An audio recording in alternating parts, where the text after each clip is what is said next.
Mondial Sport, leader de l'équipementier au Sénégal, il y a une nouveauté. Voici le maillot terre des Lions du Sénégal. Maillot bien xamantene muy toj jamono avec Floca c'est à 12 000 francs. Donc maillot sénégalais avec Sadio Mané muy non c'est à donc 10 000 francs plus Floca c'est à 12 000 francs. Donc gis nañu aussi donc Mondial Sport mu ngi leen di may maillot nouvelle saison yi, nouvel arrivage. Donc mu ngi nii maillot Bayern rouge bi Sadio Mané ca kaw ca kanam. N'hésitez pas à commander sur Mondial Sport 77 666 03 95 77 059 99 84. Bonjour à toutes et à tous, bonjour à tous les suiveurs et à tous les inconditionnels de Grégoire Omnisport. Guten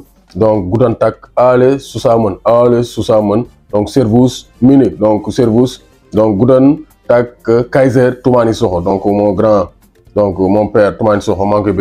donc le grand spécialiste du football mondial. Donc on va parler vraiment de la performance des Lions du Sénégal durant ce week-end. Ci week-end bi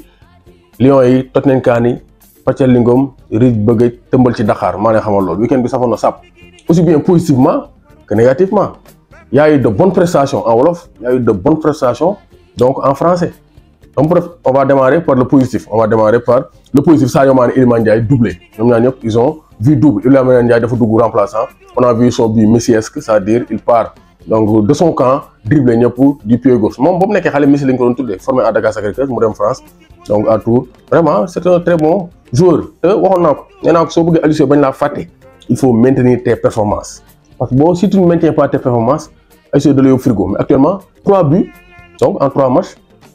de championship donc le bilan est bon pour Iliman Ndiaye il fait partie des meilleurs buteurs sénégalais actuellement du moment avec Sadio Mané donc Iliman Ndiaye jàpp ko foofu Ndiaye Diatta Ndiaye toj kaa ñu Pàccal nga bëri pas ay Diao Baldé Keita yi amatul niveau donc on a besoin d'un Iliman Ndiaye il commence à s'affirmer en championship il est compétitif il marque des buts quoi de mieux il est technique donc on n'a pas besoin de joueurs boo xam ne ils ont des difficultés à avoir un club pour signer sa Turquie donc c'est-à-dire il faut que Aliou Cissé aussi revienne à la raison bu naa ma rasta sama copain nga mais il faut que tu reviennes à la raison. Diao Baldé il a fait son temps actuellement il n'est plus compétitif dañ ko teg ne le mu daal di club ñëwaat ñu indiwaat ko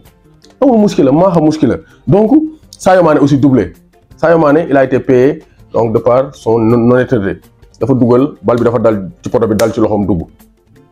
mu ne nii arbitre bi c'est l'honnêteté ça ne ko bal bi je l'ai touché de la main avant même arbitre bi déjà di broncher donc Sadio Mané c'est l'honnêteté l'humilité moo tax gars yi bëgg ko actuellement après il a été récompensé doublé de Sadio Mané c'est deuxième et troisième but de la saison il est co-meilleur buteur avec Jamal Musiala donc vraiment noonu moom mu commencé dégg ndigal naa ko doublé triplé nga xam ne en 20 matchs mën nga am sax donc 25 buts Bayern bu jëlee Ligue des Champions bi nga gagné Ballon d'Or donc européen en se rend à Georges Weah donc loolu rek lañ lay ñaan donc Sadio Mané doublé mais donc gis nañu aussi beaucoup d'autres Lions ont marqué Mbaye Diagne ouvre son compteur avec Fatih Karagümrük Mbaye Diagne moom aussi fàttewul équipe nationale du Sénégal Moussa Koné a marqué avec Nîmes moom aussi El Hadj Pape Djibril Diaw a égalisé pour le club Lavallois donc à la 92e minute de jeu Lavallois kan la doon joué le club c'est Metz d'Ibrahima Niane enfin qui marque son deuxième but de la saison il était temps parce que moom il veut revenir il veut gagner sa place donc au sein de l'attaque il veut venir bousculer la hiérarchie en attaque donc il faut qu'il marque donc il a marqué ce week-end moom aussi il faut qu'il fasse des doublés et des triplés pour marquer son empreinte donc ça c'est vrai donc Niane buteur Diaw buteur Moussa Koné buteur Mbaye Diagne buteur donc ça sont les très bonnes nouvelles du côté des Sénégalais mais les mauvaises nouvelles c'est Edouard Mendy sa gémmiñ xasaw na sa doomu ndey la koy wax on aime beaucoup Edouard Mendy Doudou Mendy mais Doudou Mendy jeu au pied bi c'est médiocre vraiment jeu de pied bi c'est pauvre Edouard Mendy te bàyyi di jël risque il faut arrêter de prendre des risques yoo xam nga ne tu es limité s'il y a une menace dégager le ballon moo gën ngay encaisser tu as tué le match de Chelsea Raheem Sterling dugaloon na 15e minute ñu annulé but bi mais but yooyu boo ko encaissé day dagg sa sidit équipe yëpp a dee le moral était au plus bas donc Edouard Mendy vraiment il faut que mu ressaisir parce que def na ko faatu Real Madrid quart de finale Ligue defoon na ko face à Arsenal heureusement Lacazette dugalul mu defaat ko fii mais ça commence à être répétitif si on nage dans l'erreur ça devient diabolique Edouard Mendy il faut se réveiller c'est pas normal donc Chelsea a coulé Koulibaly aussi dañ koo tamaate loxoti tamaate dem dañ koo dóor tamaate rouge bi parce que waaye da koo raw mu xëcc ko ñu tamaate ko mu dem donc parce que il était fatigué te Angleterre Leeds dañ leen xëpp yamb yi daw gauche droite championnat Angleterre vraiment c'est gis nañ match bi City Newcastle avec Alliance Maximin Fulham Brentford remontada bi donc Aston Villa ñu dóor ko 3-1 donc vraiment le championnat anglais, West Ham, Brighton fait que 2-0. Le championnat anglais, c'est le meilleur championnat parce qu'il n'y a pas de favori. On ne sait pas qui va gagner. Même si c'est City, même si c'est United, même si c'est Liverpool, quelqu'un ne sait gagner l'équipe à la fin, donc avant le match. À la fin, il y a donc, là aussi, sont de mauvaises nouvelles. Des bonnes nouvelles en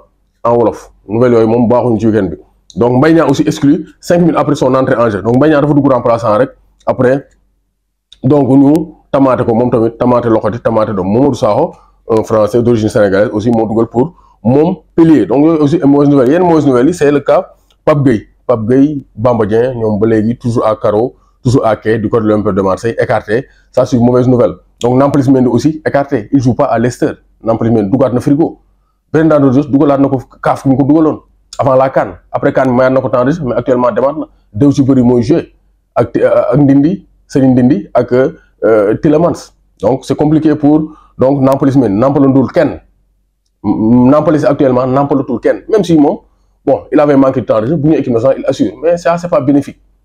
du loolu lañ bëgg Sabaly dafa gaañoon il n'a pas joué Saliou Ciss ba léegi amagul club donc Fodé Ballo-Touré il joue pas c'est compliqué c'est compliqué son équipe bi ñuy dem mondial waaye li xëy neexul de vraiment nos joueurs doivent se réveiller parce que actuellement ñi dem coupe du monde ce niveau yi di faible ñi amuñu club ñi seen club yi wóoruñu nekk titulaire c'est compliqué on peut gagner même avec des remplaçants mais l'idéal mooy nga am ay joueurs yoo xam ne ils sont compétitifs donc ça c'est très clair. Donc doomu Gaynde Njaay warul tiit warul ragal quand c'est important c'est sur Grégoire Omnisport.